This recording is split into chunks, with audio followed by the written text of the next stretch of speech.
Boa tarde. Então vamos começar o último seminário de coisas legais desse semestre, né? Depois você já entra em férias do seminário. Talvez do resto não, mas do seminário pelo menos já. Quem vai apresentar é o Johnny. O Johnny estava aqui no primeiro seminário de coisas legais, que foi em 2011, mas ele esperou ele mudar para uns 2.000 quilômetros de distância para resolver apresentar. Então, 2.500. 2.500. 2.500. Então, ele esperou ficar 2.500 quilômetros de distância para apresentar o primeiro dele, mas ele está aqui desde o primeiro. É o Johnny.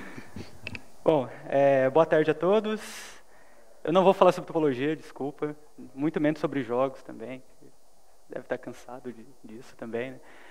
Hoje eu vou falar uma coisa que vocês podem usar no seu cotidiano, assim, sabe? Caso você for no mercado, vocês forem, sei lá, tipo, assistir uma aula do Leandro, talvez. Que é como você pode usar o infinito ao seu favor. Bom, a gente vai descobrir como usar o infinito a nosso favor vendo o que são as sequências de Goodstein. Tipo, sequências de Goodstein foram sequências que foram propostas em 1944 pelo lógico britânico, que não é o Bertrand Russell, né, que toda vez que falam lógico britânico, eu sempre falo que é o Bertrand Russell. Na verdade, é o Ruben Goodstein. Esse cara aí, simpático, que ó, tá sorrindo na foto aí. Ok? Mas, tipo, o que se trata dessas sequências, né? Trata o seguinte, bom, toma um número natural, sei lá, começa com 3, por exemplo, aí você faz o seguinte, você pega o 3, escreve ele como potência de 2, aí você pega essa base aqui, aí você troca por 3, certo? Pegou aqui o 3, escreveu na base 2 e trocou a base por 3. Aí você subtraiu, você reescreve tudo ali na base 3, subtrai 1, e aí fica com aquele número ali. E aí no próximo passo, o que você faz? Você pega isso e troca para a base 4, ok? E aí subtrai 1 novamente, faz a mesma coisa, troca para a base 5, subtrai 1, e assim por diante, né? Até você não poder mais, né? Se você continuar esse processo aí, no passo 7 aqui, você tem 0. Ok, mas será que isso acontece com todo mundo? Todos os números a gente chega assim?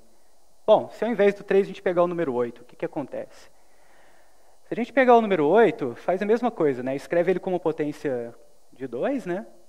Aí você repete o mesmo processo, aí você troca a base 2 por 3, você vai ter 27. Subtraindo 1, você vai ter 26. Aí você escreve 26 como expansão na base 3. Faz a mesma coisa agora com a base 4. E assim por diante, né? Aí a gente está notando que está crescendo, né? E agora? o que a gente pode afirmar, né? Bom, vamos forçar mais um pouco a barra aí, né? Por enquanto só com o número pequeno tá fácil, né? Se a gente pegar, por exemplo, o número 266, aí se você escrever ele na base 2, vai ter isso aí. Substituindo a base 2 por 3, repetindo o mesmo processo que a gente havia feito até agora, você vai ter esse númerozinho aqui. Repetindo novamente, você vai ter esse outro número aqui. E, sei lá, né? O negócio parece que está indo embora aí, né? Crescendo com a beleza isso aí. Mas e aí? Bom, essas sequências que a gente viu até agora não são propriamente sequências de Goodstein, mas o que a gente chama de sequências fracas de Goodstein. Na verdade, as sequências de Goodstein eu vou estar definindo agora, que você pode prosseguir da seguinte maneira. Por exemplo, vamos pegar aquele último número que a gente olhou e escrever ele na base 2, como a gente tinha feito, né? Só que, além disso, você vai pegar e vai escrever o expoente de cada base aqui na base 2 também. E os expoentes dos expoentes também. Então, no caso aqui, você tem o 8 escrito na base 2, aí você vai pegar o 3 aqui também e escrever na base 2. Então, no final, você vai ter que você pode escrever ele dessa seguinte maneira. Tudo bem? Aí isso é o que a gente chama de mudar de base recursivamente. Ok? Mas qual que é a diferença dessa sequência, a gente fazer essa mudança com a outra que a gente já havia feito? A diferença é o seguinte, que a hora que você, no primeiro passo, o que a gente vai fazer agora? A gente vai trocar tudo que tem 2 por 3, certo? Então, aí você já vai ter isso aqui no próximo passo.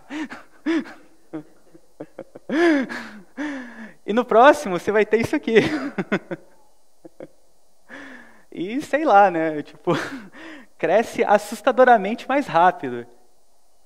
Mas como eu tinha dito no resumo, como o Buzz Lightyear pode ajudar a gente a resolver esse problema, né? Porque o que acontece, né, com essa sequência? Elas param em algum lugar, tipo, não parece muito promissor que vai parar em algum lugar, né? Porque o negócio está crescendo muito rápido, né?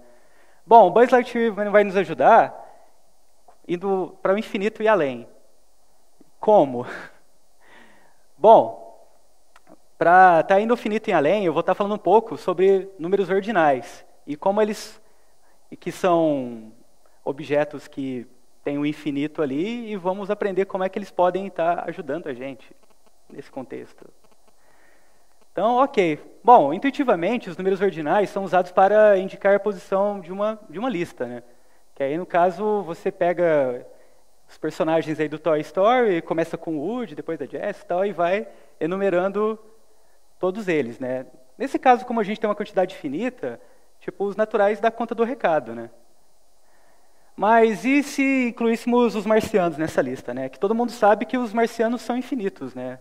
Pelo menos todo mundo que viu os filmes, tipo... E aí, né? Tipo, como é que a gente pode enumerar infinitos marcianos, né? Da seguinte maneira: a gente vai, começa aqui contando, tal, e lembrando sempre que zero é natural, nunca esqueçam disso. E ok, né? A gente tem aqui o vai 7, vai n, aí o próximo marciano, a gente fala que ele é o ômega, que eu já cansei de escrever, mas o ômega pra gente é os naturais, viu, gente? Eu esqueci de escrever, mas, tipo, sempre que vocês encontrarem com ômega, é esse cara aqui, ó. Ok? Que é o primeiro número maior que todo mundo para trás aí, certo? Ok, aí você tem, mas beleza, mas eu acho que ainda não acabaram os marcianos. E aí, como é que faz para continuar contando, né?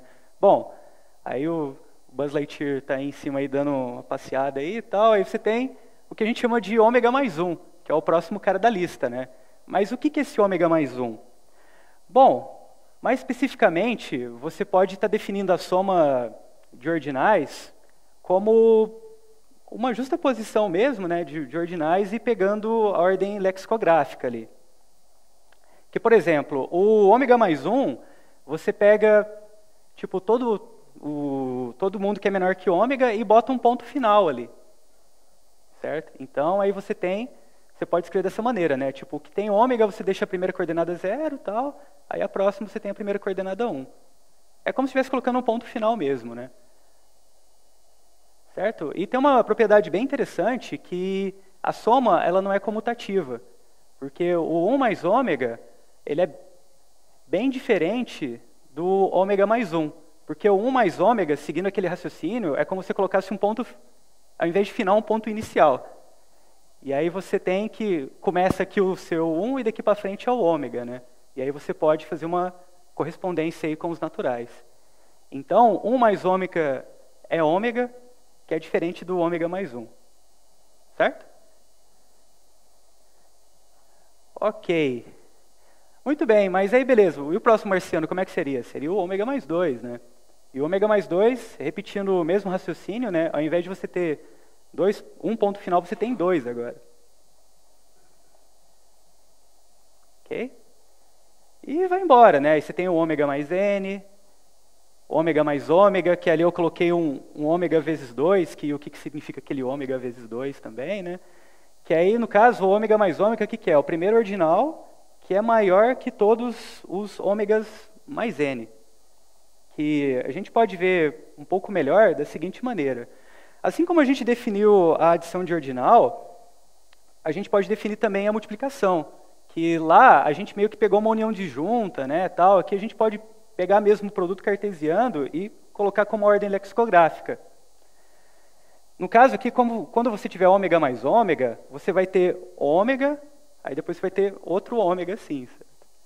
Tipo, que aí você tem o ômega que vai até aqui e depois daqui para lá você começa a contar outro ômega. Certo? E aí, o que você tem? Você tem o seguinte, que aí você coloca o 2 do outro lado, que você está imaginando como sendo um produto cartesiano mesmo, né, de ômega a ômega, Porém, o ômega vezes 2 é diferente do 2 vezes ômega, porque o 2 vezes ômega você pode imaginar como sendo ômegas listas de 2 elementos, certo? E aí você pode identificar isso também com o ômega, com os naturais. Okay? Então, nem a adição de ordinais e nem a multiplicação é comutativa. Certo, mas e aí, para por aí? Não, não para, vai embora. Tipo, aí você tem ômega 2, tipo, ômega 2 mais 1, ômega vezes 3, ômega vezes 3 mais 1, tipo, ômega quadrado. Tipo, o negócio não para, né? Aí o Buzz Lightyear vai embora ali, né? Tipo... Mas ok, o que isso vai ajudar a gente, né? Tipo, eu falei dos infinitos aí, dos ordinais, o Buzz Lightyear indo embora para o infinito aí, que a gente nem sabe o tamanho dele. O que acontece é o seguinte, que... Bom, vamos pegar aquela sequência que a gente viu, né? Que aí a gente tinha que... Ela era decomposta dessa maneira, né? E aí, eu vou considerar a seguinte função, que ela vai pegar o elemento da base da sequência aqui e vai trocar por ômega. Certo? Então, tudo que tiver 2 aqui, eu vou estar trocando por ômega. E aí eu vou fazer a mesma coisa com esse próximo etapa aqui. Tudo que tiver 3, eu vou estar trocando por ômega. Certo? O que você nota é o seguinte, né? Que esse cara aqui é maior que esse cara aqui. Tem, sei lá, alguns infinitos de distância aí entre esse cara aqui e esse aqui, né? Por mais grande que esse aqui seja, não é infinito, né? É a mesma coisa com esse elemento aqui. Esse elemento também vai ser maior que esse. E assim por diante. Mas o que está acontecendo? Está caindo, né? Aqui você tinha ômega, aqui você tem 2, aqui você tem 1, que você não tem nada, né? Então esse lado aqui está decrescendo. Ok? Então você tem uma sequência que domina a sua sequência original e decrescente. Mas e aí? Você tem uma sequência de ordinais decrescente, né? O que isso implica, né? Tipo, implica o seguinte, eu afirmo para vocês que, dado qualquer sequência decrescente de ordinais, tipo, ela vai estacionar em algum lugar. E se for decrescente estritamente, ela vai para 0. Porque o que vai acontecer? Se vocês, eu esqueci de falar antes, mas o conjunto dos, tipo, a classe dos ordinais aí, ela é bem ordenada. E bem ordenada significa o quê? Que dado qualquer subconjunto não vazio, ele admite um elemento mínimo. Não é ínfimo, é mínimo. Então, se você pegar uma sequência decrescente de ordinais, ele é um subconjunto não vazio, certo? E tem que ter um elemento mínimo, né? Mas se é decrescente infinito, não vai ter elemento mínimo, aí é um absurdo. Então, vai ter que ter um elemento mínimo em infinito espaço. Ok? E no caso, então, vai para 0. Ou seja, a conclusão disso tudo é o quê? Que, dado qualquer número inicial, e você montar a sequência de Goodstein, desse número, vai atingir a 0 infinito espaço. De maneira surpreendente. Desculpa, viu? Ok, mas... Ok, e em particular, quando você pega a sequência que é de Goodstein fraca, você pode fazer a mesma coisa só fazendo os seguintes ajustes, né? Ao invés de você colocar esse número do lado direito, que não faz diferença, você coloca do lado esquerdo, você coloca do lado direito. E aí você também vai ter uma sequência do lado de cá que vai ser decrescente também, né? E que domina essa inicial aqui. Ok? Mas beleza, tipo, a gente apelou, né, para o infinito e tal, mas será que se a gente não usasse esse artifício nefasto aí, tipo, roubar e tal, daria certo? A resposta é não, não dá certo. Por quê? Pelo seguinte, né? Tem um artigo que é desse Kirby e Paris que ele mostraram o seguinte, né? Que se a gente assumir a aritmética de piano, tipo, o que acontece? Acontece assim, que para você estar fazendo esse tipo de argumento, você está mexendo com umas induções nos ordinais bem grandes, e isso vai implicar que a aritmética de piano meio que vai poder ser demonstrável, né? E aí você vai esbarrar em algum momento na incompletude de Gödel, que vai dar problema. Que é mais ou menos isso aqui que eu tentei explicar aqui e tal, tipo, porque o problema todo vai ser no tamanho da indução que você vai fazer, né? Porque você sempre vai ter aqueles ômegas maiores que ômegas elevado a ômega, elevado a ômega, elevado a ômega. E quando você pega o sup disso, é o que ele chama desse epsilon zero aqui. E aí o fato de você estar fazendo indução desse epsilon zero é o que vai dar problema em algum momento aí, e que você vai estar provando a consistência aí do aritmético de piano, e isso não pode. Ok? Tá, e aí o surpreendente que o texto base que eu usei para estudar para essa apresentação diz que quando a gente usa a sequência fraca de Goodstein, você consegue provar dentro da aritmética de piano. E a razão que ele fala lá no texto é que você vai ter sequências que são menores que ômega ômega, né? Porque lá o expoente nunca chega a ômega. Só que eu não consegui entender bem a razão do artigo lá, e tipo, quem sabe na próxima vez eu consigo dar uma explicação melhor aí. Mas me parece que é isso mesmo, isso que acontece. Muito bem, e nesse artigo que eu falei do Kirby e do Paris, eles também mencionam o jogo da Hydra. Que aliás, eu acho que eles usam o jogo da Hydra para mostrar que não pode ser feito dentro da aritmética de piano. Que lá é o seguinte, você tem Hércules que enfrenta a Hydra, certo? E aí o Hércules, o que ele vai fazer? Tipo, chega uma Hydra que tem um tamanho finito e finitos pescoços e cabeças assim, né? Aí o Hércules, ele vai cortar a cabeça seguindo uma regra, porque ele é um cara de princípios assim, né? Ele não vai cortar de qualquer maneira. Ele vai pegar e vai cortar isso aqui, né? Aí o que vai acontecer? Quando ele corta aqui, tipo, a Hydra ela cresce da seguinte maneira. Ele vê o nó que, a Hydra analisa o nó que está abaixo aqui e cresce o número de rodadas que for, né? Como aqui o Hércules começou a cortar no passo 1, então vai subir um raminho aqui. Então vai repetir esse ramo aqui e aqui, ó. Certo? Que foi no nó aqui embaixo, aí ele repete esse ramo aqui, ele duplica esse ramo. Esse ramo não, esse pescoço aí que quando eu falo ramo, não é ramo. Ok, aí o que ele vai fazer no próximo? No próximo, vamos supor que ele vai cortar isso aqui. Aí como ele está no passo 2, aí vai ter duas cópias desse galho aqui, desse negócio aqui, desse pescoço da Hydra. Certo? E assim por diante. Ele vai cortar isso aqui. Aí, nesse passo, como é o passo 3, aí vai crescer 3 ramos, 3 pescoços aí. Certo? Beleza, e o que acontece? Acontece o seguinte, que em qualquer que seja a configuração das cabeças da Hydra, qualquer maneira que o Hércules corte, ele vai conseguir